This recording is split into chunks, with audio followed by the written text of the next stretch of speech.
Add stickers in KineMaster. Want to add fun, expressive stickers to your video?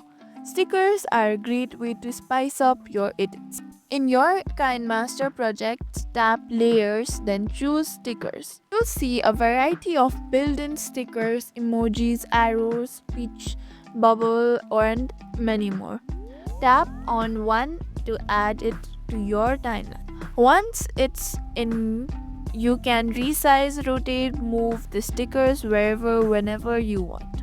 Want it to appear on only for a few seconds, then adjust the timeline by just adjust its timing by dragging the edge on the timeline. You can even animate the stickers. Tap the stickers, then use in animation or out animation to move its slide, fade in, bounce, or pop in.